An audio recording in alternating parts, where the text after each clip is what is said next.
Washington metropolitan area. On Saturday night, June 12, scheduled to compete on the card will be Tony Garea, as Tony Garea sets his sights to get even a bit against one Cowboy Bob Orton as they clash together in what should prove to be a tremendous matchup. On the card as well on the 12th of June, ladies and gentlemen. Ivan Płocki, the Polish power, put to the test against the Superfly, Jimmy Snuka. And then from there, locked inside the 15-foot-high steel cage with no place to run or hide, will be Jesse the Body Ventura, as he is opposed by Mr. USA, Tony Atlas. Here with us now, ladies and gentlemen, the Grand Wizard of Wrestling, representing Cowboy Bob Orton. On the previous encounter, Grand Wizard, it would seem as though there was a great injustice done to Tony Garea, who was the guest referee on the previous encounter when Orton was vying for the title. There seemed to be some discrepancy as to whether or not Orton had his foot on the bottom rope or did not. And there also is a discrepancy as to whether Tony Garea was impartial or whether he was tilted over like the Leaning Tower of Pisa towards Bob Backlund. Well, be that as it may, if we may interrupt you, it seems to me that if justice were done and if a mistake were made, that Orton could have then challenged Tony Garea to a matchup. Instead of that, he took more of a cowardice way out, attacking Tony Garea from behind. There were thousands on hand that saw it.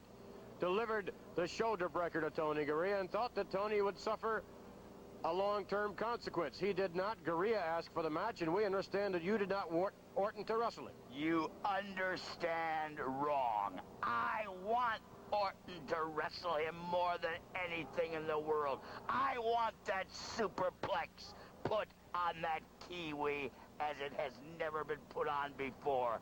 That's what I want. That's what Cowboy Bob Orton wants, and that's what he's going to do to you, Garea, in Washington. The Grand Wizard. Our guest now, ladies and gentlemen, Mr. USA, Tony Atlas. And Tony Atlas, you've suffered the indignity that many wrestlers would never continue. Many wrestlers, a lesser man is going to say, well, I'm just going to get out of wrestling altogether.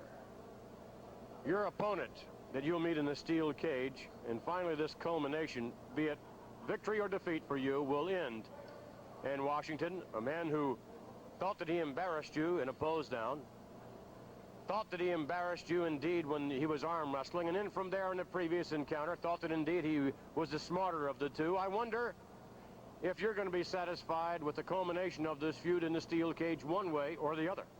You know, Mr. McMahon, I want to say one thing here first.